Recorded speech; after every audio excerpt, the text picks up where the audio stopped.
Academy में आपका स्वागत है। मैं लोकेन सिंह राठौड़ एक बार फिर से एमपी जी के एमसीक्यू लेके हाजिर हूँ। हम लोग मध्य प्रदेश जी के एमसीक्यू सॉल्व कर रहे थे और जो हमारा जो टारगेट था वो 3000 प्लस एमसीक्यू सॉल्व करना, तो उसी को आगे बढ़ाते हैं।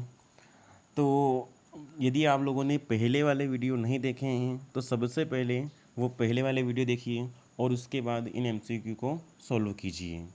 हम लोग जो एमसीक्यू सॉल्व कर रहे हैं वो कर रहे हैं मध्य प्रदेश की नदियों के।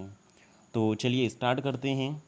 तो आज का जो पहला क्वेश्चन है वो है बालाघाट जिले में नल शेषा बांध का निर्माण किस नदी पर किया गया है। ये पहला क्वेश्चन है। तो ऑप्शन है पार्वती, वैनगंगा, नर्मदा या चंदन। तो इन चार में से आपको बताना है कि बालाघाट जिले में नल शेषा बांध का जो निर्माण किया गया है ये किस नदी पर किया गया है। तो जल्दी रिप्लाई कीजिए इसका।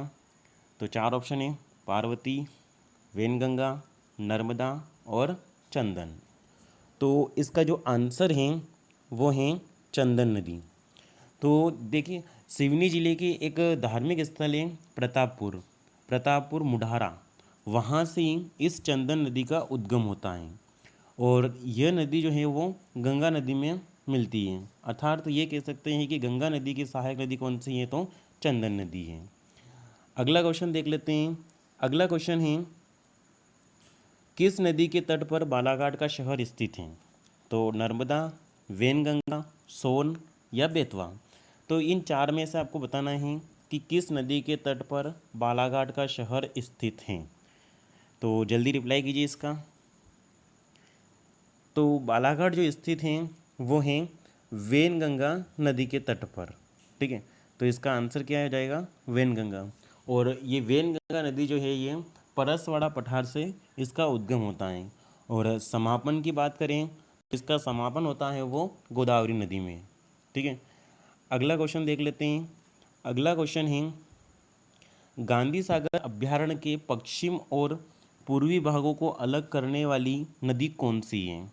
तो चार ऑप्शन है, इन चार में से आपको बताना है कि जो गांधी सागर अभ्यारण्य है उसके पश्चिम और पूर्वी भाग को अलग करने वाली नदी कौन सी है। तो इन चार में से जल्दी रिप्लाई कीजिए कि इसका आंसर क्या होगा। तो इसका जो आंसर है वो है चंबल नदी। तो चंबल नदी जो है ये गांधी सागर अभ्यारण्य के पश्चिम और पूर्वी भाग को अलग करती है। और चंबल नदी का उद्गम जो है वो जानापा पहाड़ी है। और यदि समापन की बात करें तो समापन जो है ये यमुना में है। ठीक है, इसकी टोटल लंबाई की बात करें तो इसकी कुल लंबाई जो है वो 965 किलोमीटर है। अगला क्वेश्चन देख लेते हैं। अगला क्वेश्चन है दुग्धधारा और दुर्गाधारा जलप्रपात कहाँ स्थित हैं। तो चार ऑप्शन है सतना, पन्ना, अनूपपुर या सीधी। इनमें से आपको बताना है कि दुग्धधारा और दुर्गाधारा जलप्रपात कहाँ स्थित हैं। तो इसका जो आंसर है वो हमें रिप्लाई कीजिए जल्दी से। दुग्धधारा और दुर्गाधारा जलप्रपात कहाँ स्थित हैं। तो इसका आंसर है वो है अनूपपुर। ठीक है, अनूपपुर ज़िले में दुग्धधारा और दुर्गाधारा जलप्रपात हैं और ये दोनों जलप्रपात जो हैं ये नर्मदा नदी के तट पर हैं, नर्मदा नदी पर हैं। अगला क्वेश्चन है आगर मालवा में कौन सी नदी बहती है। तो चार ऑप्शन है, इन चार में से बताना आपको कि आगर मालवा में कौन सी नदी बहती है। तो नर्मदा, गंगा, चंबल या छोटी काली सिंध। तो इन चार में से आपको बताना है कि आगर मालवा में कौन सी नदी बहती है। ठीक है, तो इसका जो आंसर है वो है छोटी काली सिंध। छोटी काली सिंध जो है वो आगर मालवा से होकर बहती है। ठीक है, अगला क्वेश्चन देख लेते हैं। अगला क्वेश्चन है पयाली जल परिसर कहाँ स्थित है। तो चार ऑप्शन है जबलपुर, बुरहानपुर, भोपाल और सिवनी। तो इन चार में से आपको बताना है कि जो पयाली जल परिसर है ये कहाँ पर स्थित है। ठीक है, जल्दी रिप्लाई कीजिए इसका कि इसका आंसर क्या होगा। पयाली जल परिसर कहाँ स्थित है जी। पयाली जल परिसर कहाँ स्थित है?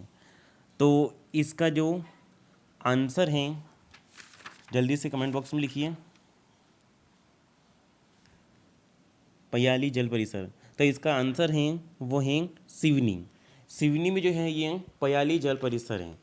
यह पयाली जल परिसर एक पुरातात्विक स्थल है और जो हनुमंतिया टापू है एक पर्यटक क्षेत्र है। वैसे ही इसको पर्यटक का दर्जा दिए जाने की घोषणा मतलब ये चल रही है अभी। ठीक है, अगला क्वेश्चन। अगला क्वेश्चन है झाबुआ जिले के दक्षिण सीमा से निम्नलिखित में से कौन सी नदी निकलती है? तो झाबुआ जिले के दक्षिणी सीमा से निम्नलिखित में से कौन सी नदी निकलती है? तो ताप्ती, नर्मदा, काली सिंध और तवा। इन चार में से आपको बताना है कि झाबुआ जिले के दक्षिण सीमा से निम्नलिखित में से कौन सी नदी निकलती है। तो जल्दी से रिप्लाई कीजिए इसका कि झाबुआ जिले के दक्षिण सीमा से कौन सी नदी निकलती है। जी, तो इसका जो आंसर है वो है नर्मदा। नर्मदा जो है ये झाबुआ जिले के दक्षिणी सीमा से होकर निकलती है। ठीक है, अगला क्वेश्चन है पांडव जलप्रपात कहाँ पर स्थित है? मतलब कि कौन से राष्ट्रीय उद्यान में स्थित हैं? तो पेंच राष्ट्रीय उद्यान, गोगोवा राष्ट्रीय जीवाश्म राष्ट्रीय उद्यान, या पन्ना राष्ट्रीय उद्यान, या माधव राष्ट्रीय उद्यान। जल्दी से इसका रिप्लाई कीजिए कि जो पांडव जलप्रपात हैं वो कौन से राष्ट्रीय उद्यान में स्थित हैं। तो चार ऑप्शन आपके पास, पेंच राष्ट्रीय उद्यान, गोगोवा जीवाश्म राष्ट्रीय उद्यान, पन्ना राष्ट्रीय उद्यान और माधव राष्ट्रीय उद्यान। और आपको कमेंट्स बॉक्स में लिखना है कि माधव राष्ट्रीय उद्यान कहाँ पर है। ठीक है, इसका आंसर आपको कमेंट बॉक्स में रिप्लाई करना है। तो इसका जो आंसर है वो है पन्ना राष्ट्रीय उद्यान। पन्ना राष्ट्रीय उद्यान में पांडव जलप्रपात स्थित है। ठीक है, अगला क्वेश्चन देख लेते हैं। अगला क्वेश्चन है सरदार सरोवर बांध किस नदी पर बनाया गया है? नर्मदा, बेतवा, सोन या चंबल। इन चार में से आपको बताना है कि सरदार सरोवर बांध जो है ये किस नदी पर बनाया गया है। जल्दी रिप्लाई कीजिए इसका। तो इसका जो आंसर है वो है नर्मदा। नर्मदा नदी पर सरदार सरोवर बांध बनाया गया है। ठीक है, अगला क्वेश्चन। मध्य प्रदेश की चार सबसे बड़ी नदियों का अवरोही क्रम है। तो चार बड़ी नदियाँ कौन सी हैं मध्य प्रदेश की, उसका अवरोही क्रम बताना है आपको। ठीक है, तो पहला ऑप्शन है नर्मदा चंबल ताप्ती सोन, दूसरा ऑप्शन है नर्मदा चंबल सोन ताप्ती, तीसरा ऑप्शन है नर्मदा सोन ताप्ती चंबल, नर्मदा ताप्ती चंबल सोन, और चौथा है नर्मदा सोन ताप्ती चंबल। इन चार में से आपको बताना है। तो जल्दी रिप्लाई कीजिए कि मध्य प्रदेश की चार सबसे बड़ी नदियों का अवरोही क्रम कौन सा है। ठीक है, चार बड़ी नदी कौन सी है, जल्दी रिप्लाई कीजिए इसका।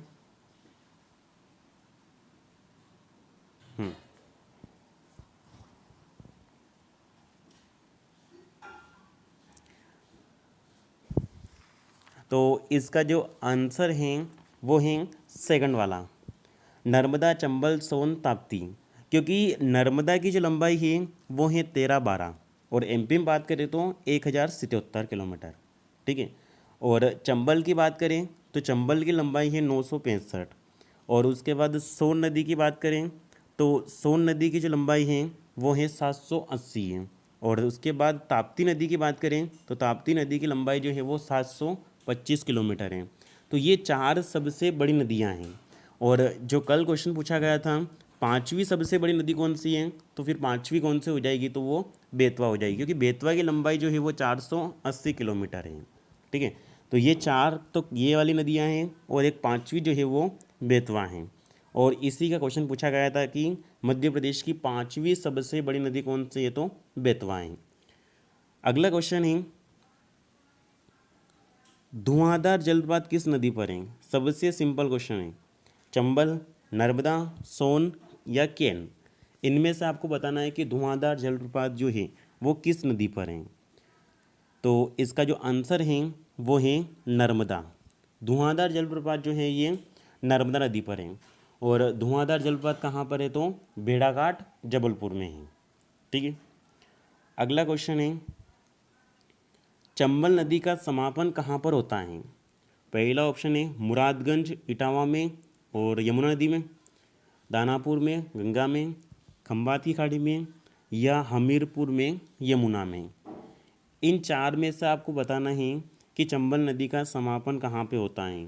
हमीरपुर में होता है, या मुरादगंज में होता है, या दानापुर में होता है, या खंबात की खाड़ी में होता है। जल्दी से इसका रिप्लाई कीजिए। तो इसका जो आंसर है वो है मुरादगंज। और मुरादगंज कहाँ पर है? तो इटावा, उत्तर प्रदेश। और कहाँ पे होता है? तो यमुना नदी में होता है।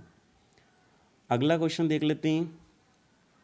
अगला क्वेश्चन है, निम्नलिखित में से कौन सी नदी सोन नदी की सहायक नदी है? तो इन चार में से आपको बताना है कि कौन सी नदी जो है वो सोन की सहायक नदी है। तो जल्दी रिप्लाई कीजिए कि इसका आंसर क्या होगा। सोन की सहायक कौन सी नदी है?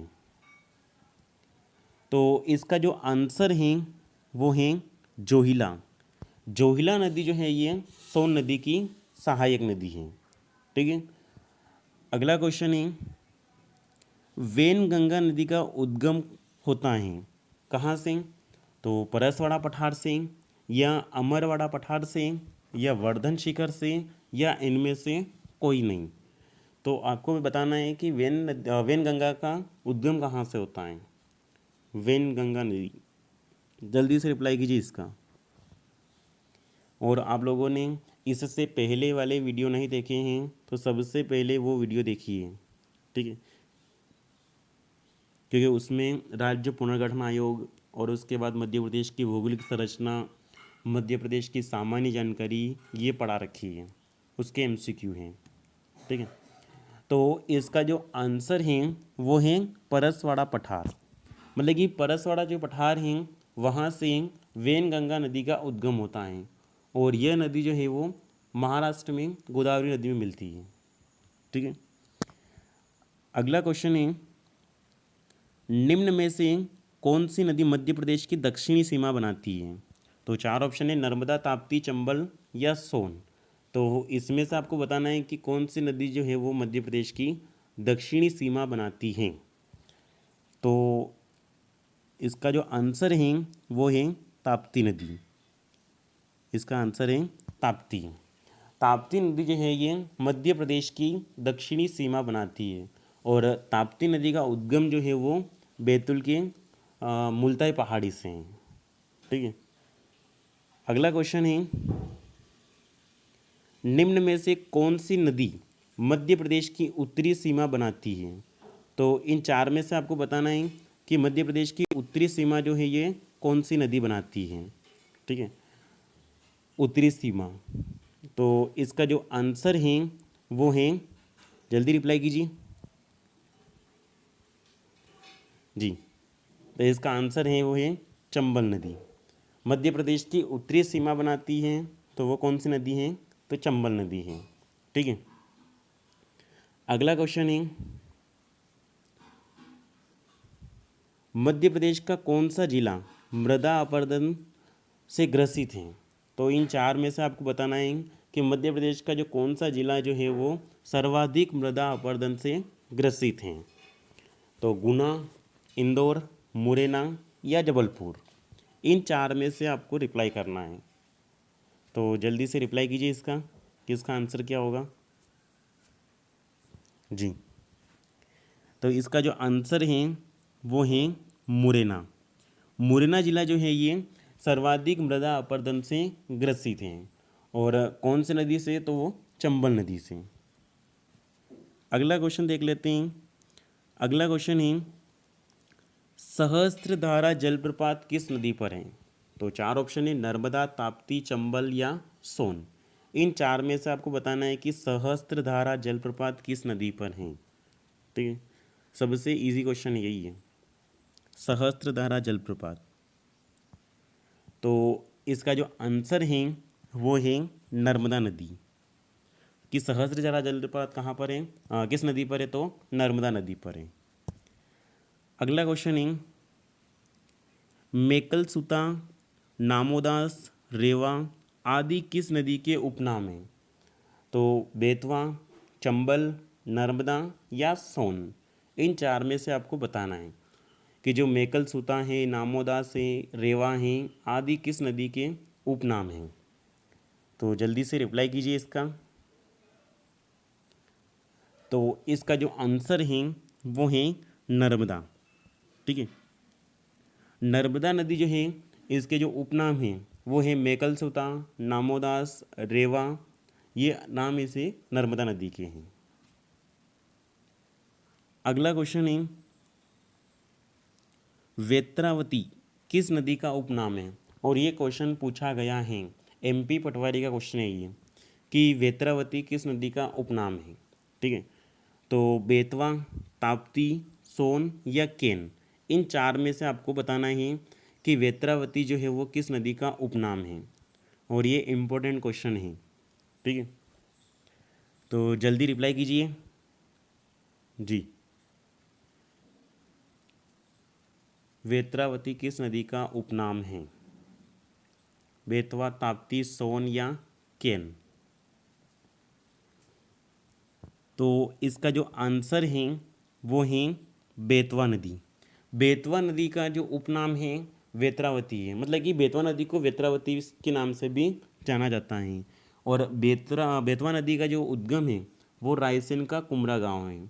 ठीक है, अगला क्वेश्चन है निम्न में से कौन सा बांध चंबल नदी पर नहीं है? तो चार बांध है, इन चार बांध में से आपको बताना है कि निम्न में से कौन सा बांध चंबल नदी पर नहीं है। राणा प्रताप सागर, गांधी सागर, जवाहर सागर या पुनासा बांध, इन चार में से आपको बताना है। तो जल्दी से रिप्लाई कीजिए इसका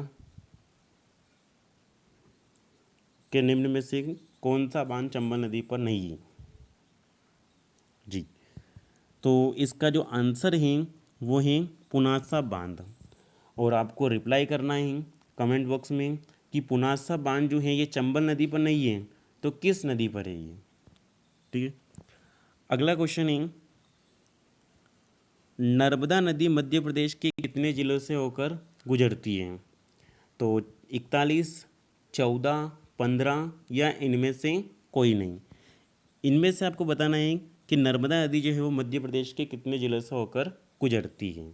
तो जल्दी रिप्लाई कीजिए इसका जी। तो इसका जो आंसर है वो है 15 जिले। मध्य प्रदेश में जो नर्मदा नदी बहती है वो 15 जिलों से होकर बहती है। ठीक है, अगला क्वेश्चन है ताप्ती नदी का संगम कहाँ होता है? खंबात की खाड़ी में, सोन नदी में या गंगा नदी में या बंगाल की खाड़ी में? तो इन चार में से आपको बताना है कि ताप्ती नदी का संगम कहाँ पर होता है। ठीक है, जल्दी रिप्लाई कीजिए। खंबात की खाड़ी, सोन नदी, गंगा नदी या बंगाल की खाड़ी जी। तो ताप्ती नदी का जो संगम होता है ये खंबात की खाड़ी में होता है। ठीक है, गुजरात में सूरत के निकट खंबात की खाड़ी में ये नदी जो है वो मिलती है, ताप्ती नदी। और इसका उद्गम है जो वो बैतूल के मुल्ताई पहाड़ी से। अगला क्वेश्चन देख लेते हैं केन नदी का संगम किस नदी में होता है? तो चार ऑप्शन है आपके पास, यमुना नदी, गंगा नदी, बेतवा नदी या सोन नदी। तो इन चार में से आपको बताना है कि केन का जो संगम है वो किस नदी में होता है। यमुना नदी, गंगा नदी, बेतवा नदी या सोन नदी? जल्दी रिप्लाई कीजिए इसका। केन नदी का संगम किस नदी में होता है? तो इसका जो आंसर है वो है यमुना नदी। ठीक है, तो केन नदी का संगम जो है ये यमुना नदी में होता है। और इसके उद्गम की बात करें तो इसका जो उद्गम है वो है विंध्याचल श्रेणियाँ। विंध्याचल श्रेणी से इसका उद्गम होता है और समापन होता है वो यमुना नदी में होता है। आपका स्कोर क्या रहा ये हमें कमेंट बॉक्स में ज़रूर लिखें। अगला क्वेश्चन है, किस नदी का प्राचीन नाम शुक्तिमती दीर्णावती है? तो 4 ऑप्शन है आपके पास, केन, परवन, सिंध या काली सिंध। तो इनमें से आपको बताना है कि किस नदी का जो प्राचीन नाम है वो शुक्तिमती है या दीर्णावती, मतलब शुक्तिमती और दीर्णावती के नाम से भी जाना जाता था। तो केन, परवन, सिंध या काली सिंध, इन 4 में से आपको बताना है और ये क्वेश्चन भी इम्पोर्टेंट है, तो जल्दी से रिप्लाई कीजिए।